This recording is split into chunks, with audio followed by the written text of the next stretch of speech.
आज के जो दुनिया की स्थिति जो है, मेरे मन में वो और महाभारत का जो मैं कहूँगा उस समय का लैंडस्केप जो था कि भारत में सिचुएशन क्या था, उसका एक किस्म से कुछ मुझे कहीं सिमिलैरिटी दिखाई दिया। क्योंकि आपने दो शब्द कहे, एक मल्टीपोलार माने अलग अलग बहुत सारे प्लेयर्स हैं, थोड़ा कुछ बैलेंस भी है बीच में। और उस समय का जो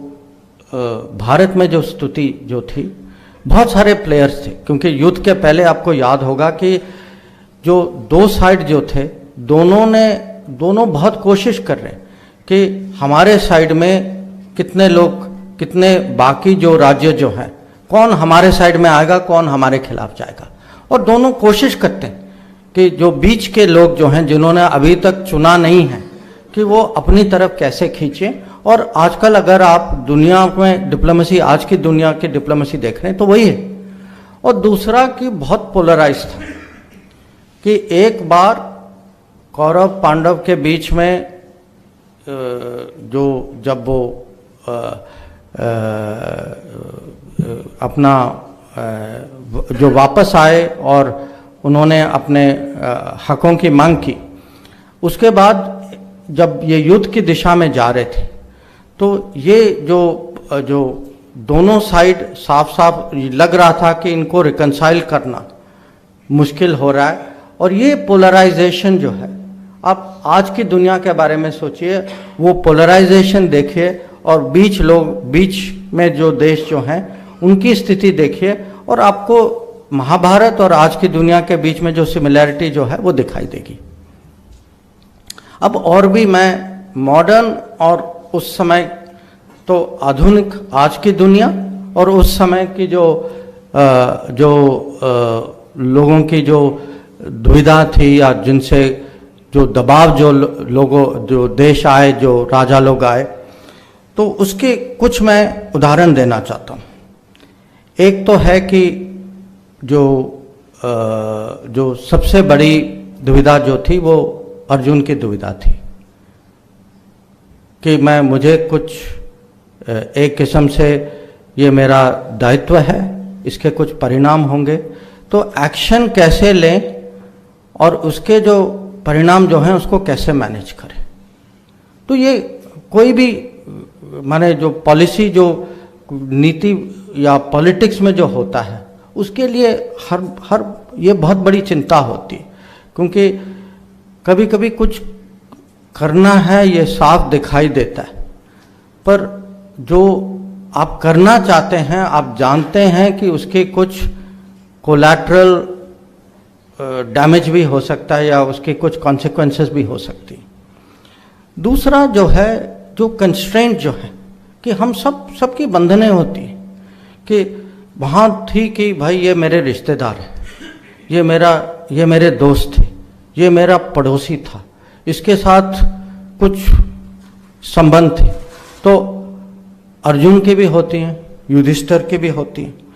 अब भीष्म को लगता है कि भाई ये जो पांडव जो हैं, मैंने इनको पाला, इनके साथ मैं कैसे युद्ध कर सकता हूँ। द्रोणाचार्य को लगता है ये मेरे शिष्य थे, इनके साथ कैसे लड़ाई हो सकती है। तो ये कंस्ट्रेंट सिचुएशन में आपको जब एक्शन लेना है तो ये भी एक सोचने की बात है।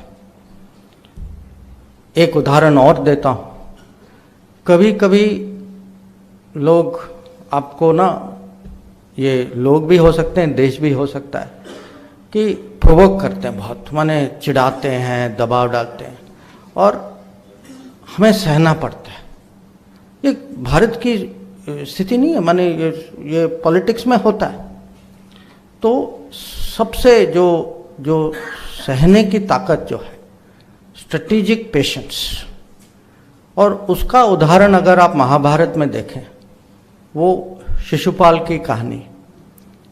कि वो माने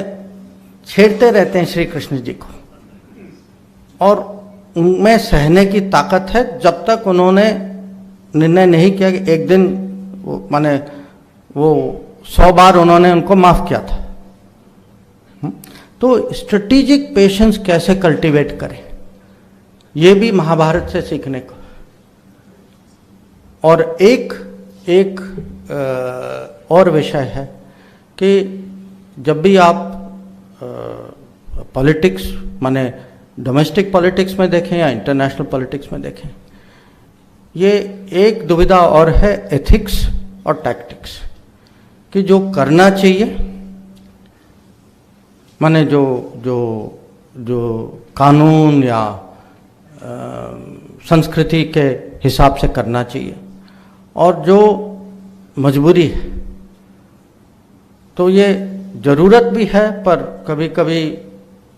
इसकी अपनी प्रॉब्लम्स भी हैं। तो ये एथिक्स टैक्टिक्स की जो डुअलिटी जो है, और ये बार बार महाभारत में अलग अलग इसके उदाहरण हैं कि जो बड़े निर्णय जो होते हैं उनकी एथिक्स जो है कभी कभी उसमें क्वेश्चन मार्क आती है। अब जैसे अर्जुन जो हैं वो शिखंडी को आगे करते हैं क्योंकि उनको पता है कि मेरे भीष्म के मन में है कि शिखंडी जो हैं औरत हैं, उन पे मैं उनका जवाब नहीं दे सकता हूँ, मैं उन पे कुछ वो चलाने के लिए तैयार नहीं हूँ। या करण से जो उनका जो आर्मर जो लिया जाता है, उनके जो इयररिंग्स जो लिए जाते हैं वो भी लिए जाते हैं, जो उनको पता है कि इंद्र आए हैं, ब्राह्मण के रूप में आए हैं, मांगने के लिए आए हैं, वो मना नहीं कर सकते, पर उनको पता है कि ये हैं कौन, और तब भी वो देते हैं। और जो लिया जाता है वो एक किस्म से अन्याय है, पर तब भी किया जाता है। तो ये भी है कि पॉलिटिक्स में कभी कभी, और ख़ासकर जब देश की सुरक्षा या देश के हितों में ये ऐसे सिचुएशंस आते हैं जो बहुत माने ये कठोर निर्णय होते हैं कभी कभी। और जो इसमें एक सब्जेक्ट और है रूल्स की, रूल्स का पालन, कानून का पालन कब करना चाहिए, और कभी कभी जो लोग खुद नहीं करते, जैसे अब आखिर में दुर्योधन जो है या कर्ण जो है, दोनों जो हैं एक किस्म से गैर कानूनी, गैर माने गलत तरीके से उनकी मृत्यु होती है। और दोनों जाते जाते उनकी शिकायत है कि आपने जो है रूल्स तोड़ा, कि आपने मारा कि जब मेरे हथियार नहीं हैं और मैं जो है जो अपने जो चैरियट का जो है मैं उसको उठा रहा हूँ। दुर्योधन का है कि आपने मुझे वेस्ट लाइन के नीचे मारा। नहीं, और जो कह रहे हैं वो ठीक है, पर जो खुद जो उनकी अगर व्यवहार देखें तो ये भी देखना है कि पॉलिटिक्स में जो खुद रूल का पालन करते हैं उनका हक होता है कि दूसरों से वो अपेक्षा हो। जो खुद नहीं करते उनके बारे में भी सोचें, और आज की दुनिया के बारे में सोचिए। उससे ज़्यादा मुझे कहने की ज़रूरत नहीं है। और ये भी है कि जो इसका विजय जी ने भी कुछ कहा था कि जो न्यूट्रल लोग जो हैं, और इसमें अलग अलग किस्म के लोग हैं, जैसे शाल्य जो हैं वो लड़ते हैं, कौरव साइड में लड़ते हैं, पर उनके मन में है कि अरे ये मेरे भतीजे हैं नकुल सहदेव, पर मैं तब भी, क्योंकि उनको फंसाया गया था, वो गलत तरीके से वो कौरव उनको थोड़े कंफ्यूज हो गए थे और वो दूसरे साइड में चले गए। तो अंत में जो अगर आपका साथी उसका पूरा मन आपके साथ नहीं है, तो ऐसे साथी का माने हमें भी सोचना चाहिए कि इसका लाभ है या नहीं, क्योंकि अंत में यही जो है ये कर्ण को मरवा देते, कि जो आखिर की लड़ाई जो होती है ये उनके मन में वो कहीं ना कहीं वो कीड़ा डाल देते हैं कि भाई तुम अर्जुन के काबिल हो या नहीं हो, और जानबूझ के करते हैं क्योंकि इनसे मांगा जाता है कि भाई एक चीज़ तो करो हमारे लिए। तो या बलराम जैसे जो कि पूरे युद्ध में बाहर थे और फिर अंत में आते हैं और माने सबको ज्ञान देते हैं, और उस ज्ञान का कुछ फायदा तो होता नहीं है क्योंकि जो होना था वो हो चुका होता है। या रुक्मी है जो अपने आप को दोनों, पहले यहाँ जाते हैं फिर वहाँ से रिजेक्ट होकर दूसरी तरफ जाते हैं, और दोनों सोचते हैं कि उनकी अहम इतनी ज़्यादा है कि अंत में ना ये लेते हैं ना वो लेते हैं, तो वो एक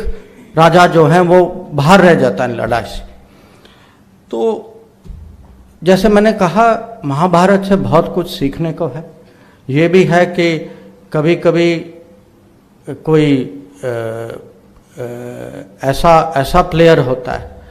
जिसकी कमिटमेंट इतनी ज़्यादा होती है, माने उसके मन में एक ही लक्ष्य है कि आपको किसी तरीके से नुकसान पहुंचाना है। और महाभारत में ये सुषम होते हैं जो अर्जुन के पीछे पड़ जाते हैं, और क्योंकि उन्होंने अर्जुन को चुनौती दी, उस दिन अर्जुन को वहां जाना होता है, और इसीलिए अभिमन्यु की मृत्यु होती है कि कौरव का प्लान ये है कि अभिमन्यु को सुषम के चैलेंज से डाइवर्ट कर दो और फिर युधिष्ठिर को गिरफ्तार करने की कोशिश करो, और युधिष्ठिर को बचाने के लिए अभिमन्यु जाते हैं। तो आप देखिए कि कितना नुकसान सुषम ने अर्जुन को पहुंचाया, और उनकी पुरानी दुश्मनी थी। तो कभी कभी छोटे प्लेयर भी होते हैं, अगर उनकी एक ही एजेंडा है, एजेंडा ये है कि जो मुझे होगा परवाह नहीं, पर आपको मुझे नुकसान पहुंचाना, ऐसे भी प्लेयर होते, ये भी आप सोच लीजिए। और एक और सबक है महाभारत में, मुझे पता नहीं आपको ये जानकारी है या नहीं। पांडवों और कौरव के बीच में जो उनकी जो आर्मी जो थी, उसका एक बैलेंस था, माने करीब करीब 7-11 का बैलेंस था। पांडव 7 थे, उनकी स्ट्रेंथ 7 थी, उनकी 11 थी। तो आप ये देखिए कि जो छोटे प्लेयर हैं एक किस्म से, जो कमज़ोर साइड है, उन्होंने भी अपने रणनीति के कारण, अपने सोच के कारण, और उनके और भी कुछ गुण थे, उसके कारण ये कहानी ये भी है कि कभी कभी जो कम शक्तिशाली माने जाते हैं उनकी भी जीत हो सकती, और ये भी सोचने की बात है। और उसमें यह भी है कि जिनकी रेपुटेशन अच्छी होती, जो हो सकता है कि अगर आप जो इकोनॉमिक या पॉलिटिकल या मिलिट्री मेजरमेंट करें वो अलग बात है, बट जिनकी रेपुटेशन अच्छी होती है, जिनकी ब्रांडिंग अच्छी होती है, जिनके दोस्त होते हैं, जो जिनकी अंडरस्टैंडिंग होती है, जैसे आपने भी वही उदाहरण जो आपने दिया कि जब श्री कृष्ण पूछते हैं कि मैं अकेला बिना हथियार के आपके साथ आऊँगा या आप मेरी आर्मी ले लो, आप क्या चाहते हैं? और दुर्योधन उनकी फौज लेते हैं, ये श्री कृष्ण बिना हथियार के कहते हैं कि आप मेरे साइड पे आ जाओ। तो कभी कभी ये पहचान भी होनी चाहिए कि